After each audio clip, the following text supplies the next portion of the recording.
तर आपण पाहताय तहव्वूर राणा याची पहिली झलक जी आहे ती समोर आलेली आहे। तहव्वूर राणाचा पहिला फोटो जो आहे तो समोर आलेला आहे। TV9 मराठीवर एक्सक्लुझिव्ह दृश्य आपण या ठिकाणी पाहताय।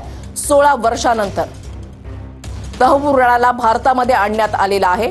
न्यायमूर्ती चंद्रजीत सिंह यांच्या कोर्टासमोर त्याला हजर केलं जाणार आहे।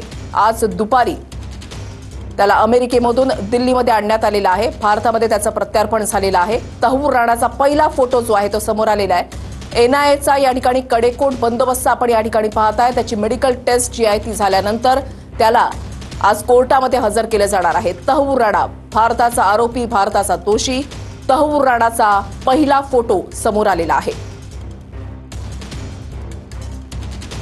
NIAचा पूर्णपणे गराडा त्याच्या अवतीभोवती आपण या ठिकाणी पाहताय। पूर्णपणे कडेकोट बंदोबस्तामध्ये त्याला अमेरिकेमधून भारतामध्ये आणण्यात आलेला आहे।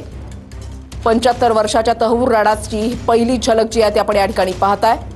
दहशतवादी तहव्वूर राणाचा पहिला फोटो जो आहे तो समोर आलाय। TV9 मराठीवर एक्सक्लुझिव्ह दृश्य जे आहे ते आपण या ठिकाणी पाहताय। 26/11 हल्ल्याचा मास्टर माइंड तहव्वूर राणा याचा पहिला फोटो, पहिली झलक जी आहे ती TV9 मराठीवर आपण या ठिकाणी पाहताय।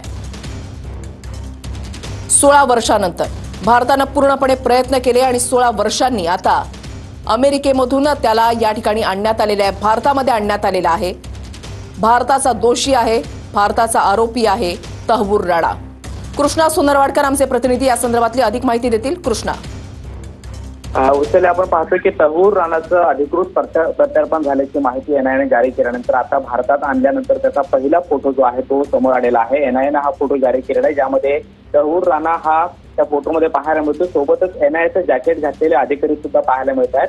ही सगळी संपूर्ण प्रत्यार्पणाची जी काही प्रक्रिया आहे ती पार पडत असताना NIAचे 2 ते 3 वरिष्ठ अधिकारी त्या ठिकाणी गेलेले होते आणि अमेरिकेतून येताना अमेरिकेचे काही जे काही अधिकारी आहेत ते सुद्धा या स्पेशल विमानामध्ये होते आणि भारतातली ही प्रत्यार्पणाची अंतिम प्रक्रिया जी आहे ती पूर्ण केल्यानंतर थोड्याच वेळामध्ये आता तहव्वूर राणाला कोर्टामध्ये हजर करण्यात येणार आहे। मात्र त्यापूर्वी NIAनं हा जो फोटो आहे तो रिलीज केलेला आहे, ज्यामध्ये हा तहव्वूर राणा त्या फोटोमध्ये पाहायला मिळतो आहे। थोड्याच वेळामध्ये तहव्वूर राणाला कोर्टामध्ये हजर केलं जाईल आणि त्याचा रिमांड जो आहे तो मागितला जाईल, ज्यामध्ये जास्तीत जास्त NIA कोठडी मिळवण्याचा प्रयत्न या सगळ्या तपास यंत्रणेच्या माध्यमातून केला जाईल। त्यामुळे त्याला किती दिवसांची कोठडी मिळते।